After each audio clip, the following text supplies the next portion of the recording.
그렇지만 그 사람이 화를 내는 순간 이미 내 문제 아니에요? 아니에요.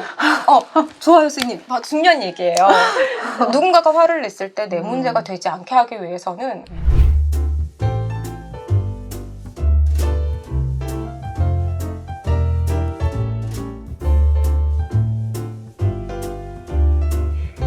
흔히 이제 사용되는 말 중에 분노 조절 장애라는 말이 있더라고요. 분조장애라고도 부른다고 하는데 사람들이 장난처럼 사용하기도 하지만 이런 감정 컨트롤이 안 되는 부분들이 얼마나 위험한지에 대해서는 이제 정확히 잘 모르시는 것 같아요. 그래서 오늘은 분노 조절 장애는 어떤 모습일 때 그렇게 일컬을 수 있는지 선생님들께서 한번 얘기해 주시면 좋을 것 같아요.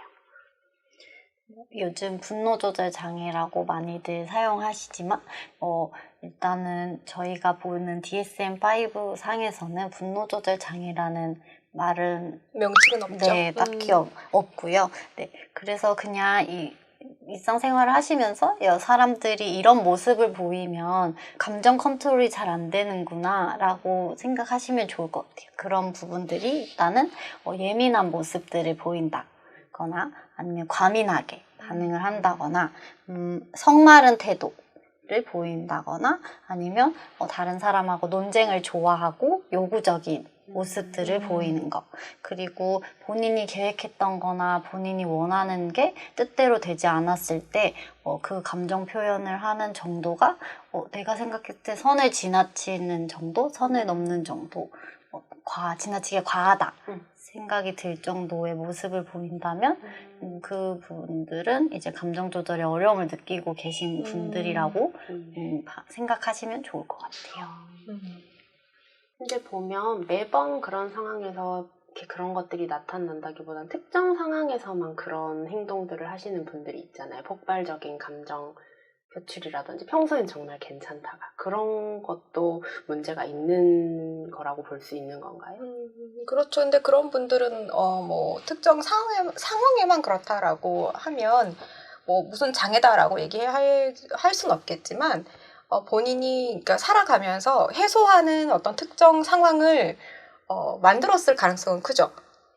다른 데서는 내가 좀 폭발적으로 하면 나한테 손해, 나한테 이익이 없는 상황, 오히려 내가 손해보거나 나한테 안 좋은 이미지를 심어준다던가 그러니까 그럴 때는 본인이 그런 어떤 분노라든지 이런 걸 조절하다가 내가 부정적인 이미지를 심어도 괜찮은 상황, 손해를 안 볼 수 있는 상황, 이제 그럴 때 조절을 조금 더 느슨하게 하는 경우는 있죠. 이게 저번 시간에 말한 것처럼 잃을 게 있는 상황에서 그렇죠. 참고 그래서 반사회적 성격 장애라든지 간헐적 폭발 장애라든지 그런 분들도 나이가 들면 들수록 신체적인 폭력은 많이 줄어들어요. 왜냐하면 이미 그렇게 했을 때 나한테 손해라는 거를 학습했기 때문에 나이가 들면 들수록 그런 것들은 좀 많이 확 줄어들어요. 그러면 요즘엔 좀 화로 인한 사건, 사고들이 되게 많이 나타나는 그쵸. 추세잖아요. 그런 문제가 좀 어떤 심리적 영향들로 생기는 것 같으세요, 혹시? 최근 5년간에 한 45% 이상이 높아졌다고 하더라고요. 화로 인한 문제, 사건, 사고들이. 여러 가지 이유가 있겠죠. 저번 시간에 방쌤이 얘기했던 것처럼 사회적인 문제가 있을 거고, 그 다음에 물론 양육 문제를 안 논할 수는 없으니까 시대가 달라지면 양육 방식도 달라지는 거니까 양육 방식이 다른 것도 있을 것이고 그 다음에는 이제 생활 스트레스가 실제로 좀 많이 주어졌을 가능성이 크죠. 코로나19도 요즘에 굉장히 많은 영향을 미치고 있다고 하고요. 코로나 블루라고 해서 상황적인 거, 그다음에 그러니까 개인적인 우리가 실제 이런 걸 통합 모델이라 그래서 모든 감정적인 부분에는 타고난 기질 또는 유전적인 취약성, 상황적인 스트레스, 환경적인 부분 이런 것들이 다 상호작용해서 일어나는 부분이죠.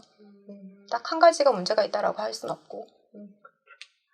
그러면 저희가 좀 더 현실적으로 알기 쉬운 이제 예시들을 들어보면 좋을 것 같은데 저는 개인적으로 상대방이 운전하는 모습에서 이 사람이 좀 분노 조절이 안 되는구나 라는 거를 이제 파악하는 편인 것 같아요. 선생님들은 혹시 음. 생활 속에서 음. 파악하시는 개인의 그런 것들이 있나요? 늘 화가 나 있는 사람, 화를 직접적으로 내진 않지만 뭐 그런 아우라를 어. 보이는 사람들이 있잖아요. 아, 짜증나 있다 이런 나 티가 나는. 건들지 마라. 뭔가 말 걸기도 좀 무섭고 음. 말 걸기도 좀 조심스러운 아우라를 내뿜는 사람? 되게 중요한 얘기예요. 그게 비언어적인 메시지인 거죠. 표정이든 행동이든 나는 함부로 건드리지 마. 나는 나한테는 좋은 대우를 해. 이런 것들을 비언어적으로 이렇게 제스처로 표현하는 거죠. 그게. 그런 사람들 보면 표정이 좀 싸나운 것 그쵸. 같아요. 맞아요. 서비스직 뭐 이런 알바 같은 걸 할 때도 손님들의 표정이나 그렇지. 이런 것만 봐도 알잖아요. 아, 저 사람은 좀 조심히 해야겠다. 맞아요. 조금 까탈스럽다. 까탈스러울 것 같다. 깨끗하게 드려야겠다. 되게 사소한 거에도 흠잡을 것 같다. 뭐 이런 느낌을 받게 하는 분들이 있죠. 결국 그런 게 얼굴에도 다 티가 나죠. 원래 감정은 행동과 표정과 뭐 이렇게 다 제스처, 눈빛 이런 걸로 다 티가 나니까 아무래도 우리가 분노 조절 장애라는 뭐 공식 명칭은 없지만 그러니까 분노 조절이 잘 안 되시는 분들은 다 비언어적으로 겉으로 좀 티가 날 거예요 아마. 감정 노동을 하는 서비스직을 업종으로 갖고 계신 분들이 계시잖아요. 그러니까 그런 분들에게 어떻게 대하는지를 좀 보면 그분의 화가 좀 늘 차 있다 이런 것들을 확인할 수 있어요. 그러니까 그 늘 화가 좀 차 있는 분들은 감정 노동자에게 그걸 조금 해소하는 경향이 없지 않아 있기 때문에 왜냐하면 가장 안전한 곳이라고 생각해요.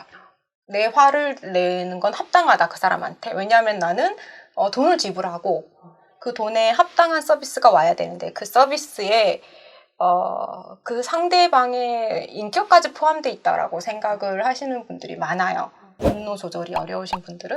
그래서 내가 화를 내고 내가 좀 함부로 해도 내가 이만큼 돈을 냈으니 너는 참고 나한테 돈만큼의 합당한 서비스를 내가 아무런 너한테 어떻게 한들 합당한 서비스와 대우를 해라는 게 깔려 있으신 분들은 본인이 원하는 만큼 늘 그런 대우는 오지 않을 테니까 화가 찰 수밖에 없죠 매번. 근데 그러다가 한번 이제 본인 나름은 늘 참았다고 생각해요. 합당한 대우가 안 왔지만 늘 참다가 한 번에 빵 하고 이제 터질 때가 있는 거죠. 그래서 뭐 썸 타실 때든 연애 초반이든 그럴 때 상대방이 감정 노동자 분들에게 어떻게 대하는지는 좀 확인하고 만나시는 게 좀 좋다고 생각해요. 그분의 서비스에는 그분의 감정과 인격은 포함되어 있지 않다. 라고 생각하고 그럼에도 불구하고 상대방은 감정 노동자를 어떻게 대하냐 보시면 좀 좋을 것 같아요.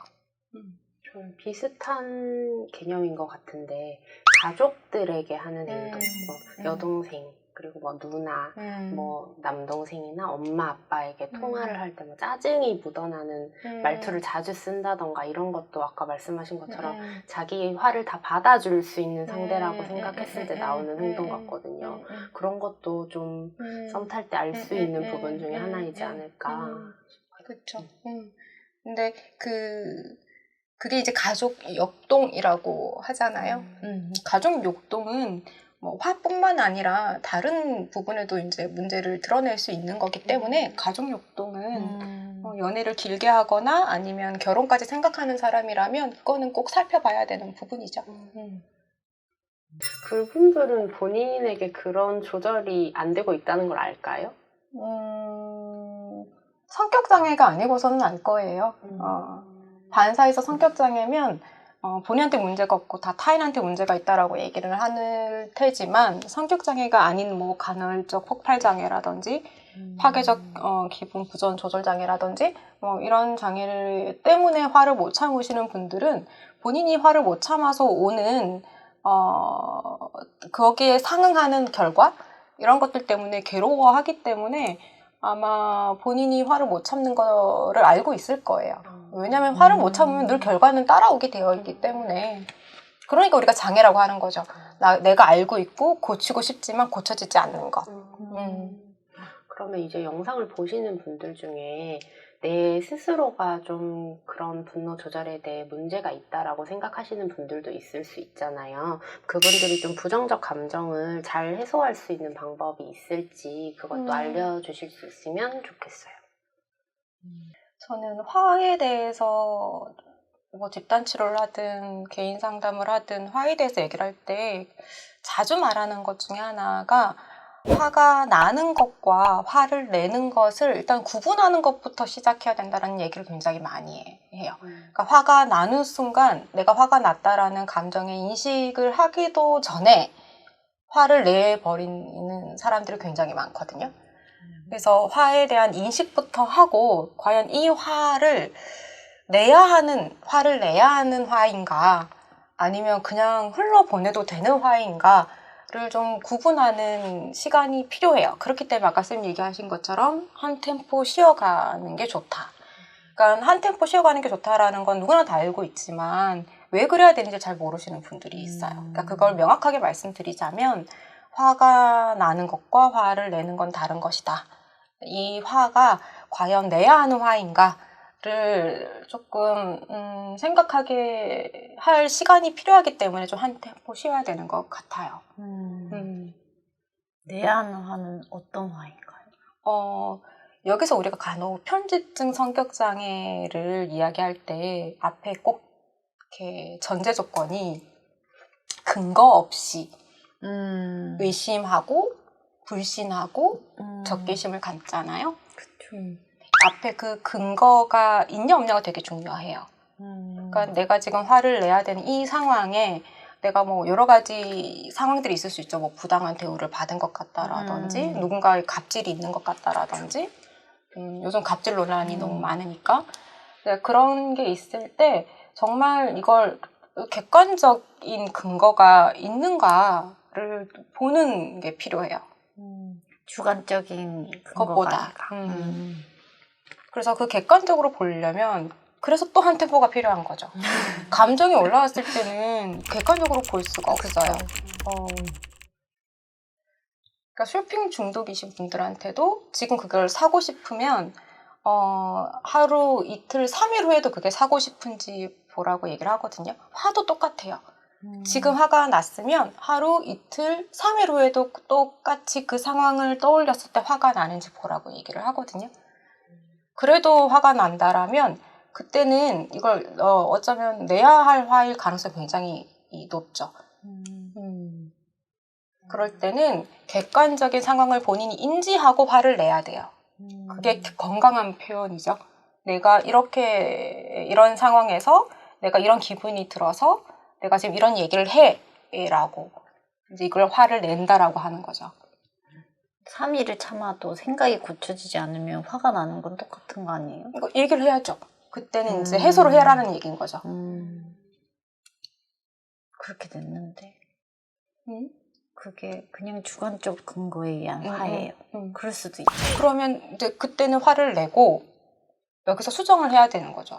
미안하다고요? 아니죠. 그러니까 내가 이런 것들을 얘기했을 때 실제로 내가 화를 냈는데 나는 내 생각이 정말 옳다고 생각해서 화를 냈는데 상대방이 얘기를 들어보면 알잖아요.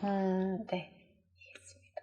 실제로 내가 말한 게 지금 잘못했구나라고 순간 본인도 느껴질 거란 얘기죠. 나는 분명히 이게 객관적인 화를 낼 만한 상황이라고 생각해서 화를 냈는데 상대방의 얘기를 들어보면 그게 아닐 경우가 더 있잖아요. 그때는 수정을 들어가야겠죠. 근데 이 모든 얘기보다 먼저 우선해야 되는 건 본인이 최근 아까 얘기했던 한 템포 쉬어가면서 내가 화가 났는지가 좀 인식이 된다면 그 화가 난 상황에 집중하기보다는 뭐 때문에 화가 났다 이런 거에 집중하기보다는 혹시 내가 요즘에 좀 화가 자주 날 만한 어떤 다른 이슈가 있는 건 아닌가를 좀 더 찾아봤으면 좋겠어요, 저는. 그게 어떤 거냐면 내가 지금 생활 패턴이 달라져 있을 수도 있어요. 그러니까 수면의 패턴이든 식사의 패턴이든 주거지든 뭔가 내가 늘 갖고 있던 나만의 리듬이 깨져 있을 가능성도 커요, 실제로. 그러면 원래는 그냥 스무스하게 넘어가는 일들도 꽂히게 되는 거예요. 그래서 저는 누군가가 화를 낼 때 덩달아 화를 잘 안 내는 편인데 내가 나에 의한 어떤 화가 아닌 이상 누군가 나한테 화를 낼 때 덩달아 화를 안 내는 편인데 그 이유 중에 하나는 그 사람이 화를 낼 때 그 실제 화의 실체가 내가 아닐 때가 되게 많아요. 그냥 그 사람 자체가 화가 많아서 또는 어딘가에 화가 지금 잔뜩 나 있는데 그걸 지금 나한테 푸는 거? 그럴 때는 굳이 거기에 내가 움직일 필요는 없으니 저 사람은 참 화가 많은 사람이구나 라고 생각하고 넘어가거든요. 참 건강하시네요. 나 같은 상처받은 그 왜 화를 나한테 화를 푸는 내? 그러는 순간 그건 내 문제가 되잖아요. 그렇지만 그 사람이 화를 내는 순간 이미 내 문제 아니에요. 아니에요. 좋아요, 선생님. 중요한 얘기예요. 누군가가 화를 냈을 때 내 문제가 되지 않게 하기 위해서는 그걸로 그냥 끝내버려야 돼요. 저 사람은 화가 많은 사람. 화를 주체할 수 없는 사람. 그렇게 하면 상대방이 또 화가 나는 거 아니에요? 얘기해야죠. 자기가 나한테 화내는데 왜 넌 아무 이렇게. 반응을 안 하는 거야? 그러니까 그게 아마 그 사람한테는 이 화를 내도 아무런 이득이 없구나. 라는 걸 그 사람은 그걸로 아마 그래서 더 화가 나다가 나중에는 본인이 지칠 거예요. 평소라면 그냥 스무스하게 넘어갔을 일에도 예민하다라는 걸 알아차렸다면 뭔가 여유를 주는 그런 돌봄. 활동을 했으면 좋겠어요. 그냥 노래 듣는 거, 뭐든 그냥 편안한 거, 내가 조금 편안해질 수 있는 상황 한 5분, 10분이라도 만들면 좀 괜찮지 않을까요? 그런 생각을 좀 해봤습니다. 그러니까 화라는 거는 여하튼 부정적 감정이니까요. 부정적 감정이 긍정적 감정보다 굉장히 역치 이상으로 높아져 있다는 뜻이니까 긍정적 감정을 만드는 것에 조금은 더 애를 쓰셔야 되는 건 맞는 것 같아요. 이거를 일상생활에서 긍정적 감정과 부정적 감정을 밸런스 있게 느껴야 되는데 부정적 감정에 너무 치우쳐져 있다라는 게 지금 화를 많이 내고 있다라는 증거거든요. 그렇기 때문에 긍정적 감정을 내가 일단 못 느끼고 있다라는 거를 알아차린 다음에 긍정적 감정을 느낄 수 있는 상황들을 본인이 좀 의도적으로라도 만드셔야 되죠. 그러니까 본인을 잘 못 돌보고 있는 거예요. 상대방한테 민폐이다, 진상이다 이걸 떠나서 나한테 진상인 거예요. 화를 내는 건. 내가 날 못 돌보고 있다는 거기 때문에